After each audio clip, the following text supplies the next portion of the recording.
IVF is a $25 billion scam, and I'm here today to talk to you a little bit more about this. When you're in a conventional fertility setting, let's paint the picture a little bit. You've been trying to get pregnant, you're not successful, you go to your OB, and she may say, "Oh, you've only been trying for 8 months. Go back home, keep trying for a few months. Once it's been a year of trying, come back to my office and we'll go from there." If you've had this experience, let me know in the comments below. From there, you come back a year later and your OB says, "All right, it's been a year. We'll draw some labs." It's a random day in your cycle. She orders labs for you. Those labs should probably be done on day 3 of your cycle. Labs come back, everything looks normal. Next step is to write you a prescription for Clomid or letrozole. You hem and haw, you decide, well, we don't have another option right now, so we're just gonna go ahead and take the Clomid. You take the Clomid, chances are you feel a little crazy while you're on it because it causes most women to have a lot of mood swings, headaches, moodiness, so on and so forth. You don't get pregnant on Clomid, so you go back to your OB and she says, okay, next step, IUI. So you and your husband talk about it, deliberate over it, decide, okay, we don't have any other options right now. So you move forward with the IUI. IUI has less than 10% success rate. It's extremely low. I believe that the success rate is so low that it should actually be unethical to even offer IUI based on that alone. Anyways, you do a few cycles of medicated IUI, unsuccessful. There's nothing else that your OB can do for you. So she refers you off to a reproductive endocrinologist. Somewhere in the line, hopefully, before you did the IUI, you had an HSG to make sure that your fallopian tubes are actually open and the egg and sperm can meet and get to each other. But anyways, you head off to the reproductive endocrinologist or the IVF clinic and they sweep you right into IVF, right? There are no other options at a reproductive endocrinologist office that they can give you outside of IUI and IVF. Almost to no fault of their own because they're not trained in anything else. They don't have any other tools, right? But I want to encourage you to take a step back and ask yourself, where is the advice on nutrition? Where is the advice on environmental factors? Did you know that in an IVF clinic, the nurses are not allowed to wear perfume because perfume has fragrance in it, or they can't wear any fragrance. And fragrance is an endocrine disruptor. So they know that the fragrance will disrupt the success of the developing embryos. But at the same time, no one's coming to you as a patient and saying, hey, it's a good idea to stop wearing fragrance because we know it interferes with the endocrine system. Okay, so there's no nutritional advice. There's no advice on environmental toxins. There's no advice on how to move your body and how to do it the right way at different times in your cycle to make sure that you're supporting your body and not hurting your body. There's no advice or investigation into your lab analysis deeper than just basic hormones, right? When I get on a call with somebody and they tell me, oh, I've had a bunch of labs done. Great, what have you had done? LH, FSH, estradiol, TSH to look at thyroid. Well, but that's not sufficient. That is not a deep dive into your labs, right? That's just like a very surface level skim. So again, they're shuffling you straight to IVF. And I would love to share with you a story of a client that I have had the blessing or the honor to work with of recent. So her and her husband went through multiple rounds of IVF. They spent over $100,000 in the IVF clinic, had multiple failed rounds, came to me after, were pregnant naturally within 3 cycles of being in our program. I can tell you another client, her and her husband were in the IVF world, multiple failed rounds of IVF. She came into our program. We did a ton of work together. We supported her thyroid. She was very much in a hyperthyroid state. They wanted to remove her thyroid. She refused. We were able to support her in healing her thyroid. It'd been 8 months in our program and her husband was growing a little impatient and they had another cycle of IVF that they had already paid for. So they went back to the IVF clinic. I didn't know this at the time. And the reproductive endocrinologist looked at her and said, your eggs suck. You need a donor. I don't know what else to tell you. They moved forward with 1 round from her own egg, although he didn't want to. We're unsuccessful. She shares this with me after 2 cycles after that. She was pregnant entirely naturally in our program with her eggs that suck. So all that to share that IVF is a scam. The success rates are extremely, extremely low. Success rates that the IVF clinics share with you are based on 6 rounds. So if the reproductive endocrinologist tells you that they have a 50% success rate, it's 50% success after 6 rounds of IVF. I don't know very many couples who've actually been able to endure 6 rounds of IVF before giving up on that. So let's talk a little bit about how IVF became a $28 billion industry. I refer to IVF as big fertility, just like we have big ag in big pharma and other big businesses here in the United States. The fertility industry is projected to grow exponentially in the next few years for a few reasons. Increased demand, it's harder for people to get pregnant. More people are struggling with infertility, increasing costs of infertility care, and people waiting until later in life to have babies. It's also important to remind you that these clinics are operating as businesses first. These are for-profit clinics, right? This is not a nonprofit situation. These providers need to make money, just like all of us, to survive, but they're doing so at an exponential and potentially unethical rate. It's also important to note that many of these clinics are not focused on fixing fertility, right? We're not focused in these clinics on a root cause. We're focused on repeat customers.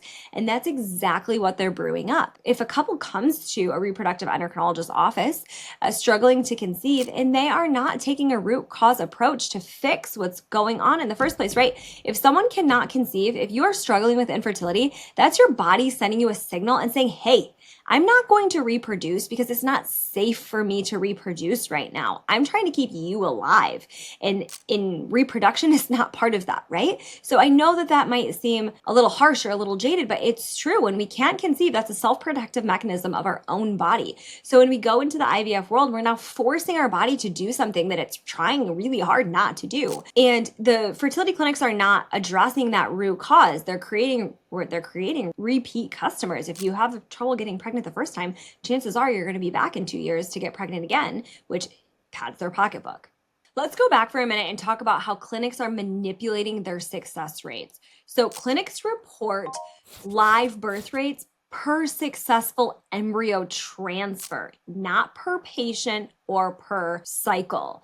So if a patient or a couple comes to the IVF clinic and they go through the process to retrieve the eggs, to fertilize the embryos, and the embryos are not transferred, that does not count as a quote unquote fail.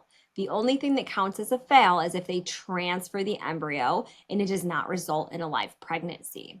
Let's also discuss the high cancellation rates that come with IVF. So a lot of couples drop out of IVF due to high costs, the emotional toll, medical issues, and because of the anxiety that comes with these low success rates or the high failure rates, right? It's hard to keep pushing with something when month after month we're just having failure after failure, especially when it's emotional and you don't feel good while you're doing it. The IVF industry has also built itself to $25 billion because there are so many unnecessary add-on upsells for clients or patients once they get into the fertility space, into the IVF clinic. So let's say we do one round, we retrieve all of these eggs, we create embryos, and you have 8 embryos, but you only want to take the chance of having 2 babies and you only transfer 2. So what are we doing with the remaining 6 embryos? We're putting them into storage, and now you are paying a monthly storage fee on these embryos. And let me tell you about another client. I have another client right now who went through IVF before I met her. They had, I believe, 5 embryos, and they wanted all of their babies transferred. And the IVF clinic would not transfer their babies because they did not grade high enough on their genetic scale. And the IVF clinics are a business and they want to protect their success rates. This is so important for you to understand that the IVF clinic refused to transfer these embryos to the parents these are their babies. And so they're stuck paying monthly storage fees on their babies until they decide that they are ready to thaw their babies, essentially. Another way that the IVF clinics rake in their money is they're selling packages or bundles to patients. So often I will get on the phone with patients or clients and they will say, we really want to get started with this natural route, but we already paid for one more cycle of IVF and we have no way out. So they're they're selling a bundle or a package because they know they're not going to be successful on the first round. So they pre-commit you to multiple rounds, which means you're just shelling out more money for their services. There's also a lot of psychological manipulation that comes with the IVF world. So the first we could call kind of like hope marketing. Your miracle is waiting. They're prying on your emotions. They're using guilt tactics like you're running out of time. And this messaging is really pressuring, especially women, into treatment. There's also this social pressure that comes with these celebrity influences. How many celebrities can you think of off the top of your head that have really built a platform around their IVF success stories? How many influencers I can think of on Instagram that are really glorifying their IVF process and sharing that with the world and building a platform on it and really building this engaging story as they're sharing with you their failures and their losses before they get to the success, right? So there's a lot of manipulation in the marketing that goes along with IVF as well. So now we've just spent the last few minutes bashing on IVF, if you will, and what we really need to convey is the real alternative. If you are listening to this and you're like, yes, I don't want to do IVF. I don't want to fall prey to this. I don't want to enter into this $25 billion industry. What are you going to do before IVF?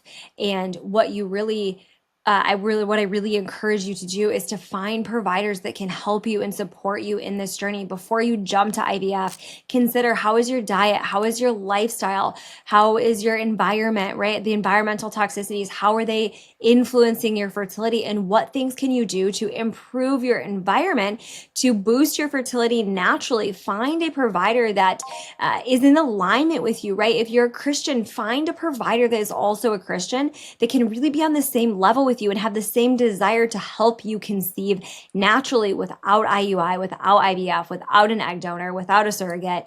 All of these things that we talk about here on this channel being, for the lack of better terms, in opposition to. So I really appreciate you being here with me today. I hope that you were able to take something beneficial away from this. If there was something that was just really like an aha for you, I'd love for you to drop that in the comments. I'd love to have a conversation with you about this. And if you know somebody who's kind of on the fence, struggling between should I do IVF, should I not, send this video over to them. It's a really beneficial, helpful thing that you can do. You know, when people are struggling to conceive, sometimes they feel like, or if you know someone struggling to conceive, you might be thinking, oh, I just wish I knew how to support my friend. I wish I knew how to be there for them. You know, it's awkward for me too as the onlooker. So you can be helpful in just sending videos like this to your friends if you know that they are working through difficult decisions. So thanks for being here with me. Make sure you subscribe to my channel, and I'll see you on the next one. Thanks for hanging out with me on today's episode of Prescribing the Truth. If you loved our chat, you can find me on all the socials. Come say hi on Instagram at dr.NicholeMorris. And don't forget, I drop exclusive content on YouTube every week, so be sure to subscribe so you don't miss out. Also, I've got to tell you, if you are in need of high-quality, research-backed supplements, check out shopdrmorris.com for my full line of third-party tested, USA-made products. My Prenatal Plus is top of the line for fertility support, and if you've got little ones, grab a bottle of Kids Complete too. Lastly, if you and your husband are trying to conceive naturally without IUI or IVF, my team and I would love to support you, pray with you, and walk this journey with you. Just head over to drnicholemorris.com. That's Dr. Nichole Morris, Nichole with an H, to book a preconception consultation with me. Thanks for joining me today. Stay informed and God bless.